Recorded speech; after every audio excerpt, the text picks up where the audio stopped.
நாலு கதியோட நடக்கிறான் பெருமான். சிம்மகதி, வியாகரகதி, ரிஷபகதி, கஜகதி. ஜெய விஜயாள் துவாரத்திலேருந்து வெளியில பெருமாள் எழுந்துருடுகிறார். வெளியில வந்த உடனே மேல பக்கம் கீழ பக்கம், மேல பக்கம் கீழ பக்கம், அப்புறம் திரும்பி தானே மேல பக்கத்துல பெருமாள் எழுந்துடுறார். இப்படி திரும்பி திரும்பி பார்த்துட்டு மேலப்படியை நோக்கி நடக்கிறதுக்கு காரணம் சிங்கம் இப்படித்தான் குகையில இருந்து வெளியில வருமா. இது வெளியில வந்த உடனே நடக்கிறதுக்கு சிம்மகத்தின்னு பேர்.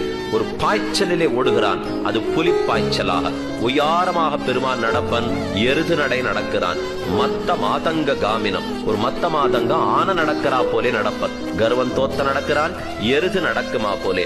தேஜஸ் தோத்துகிறது, சிம்மம் நடக்குமா போலே. கோபம் கொப்பளிக்கிறது, புலி நடக்குமா போலே. பெருமிதமத்தனையும் துவனிக்கிறது. தான் யானை போலே நடந்தால் நாலு கதியை பத்தி வால்மீகி ராமாயணத்தில் இருக்கு.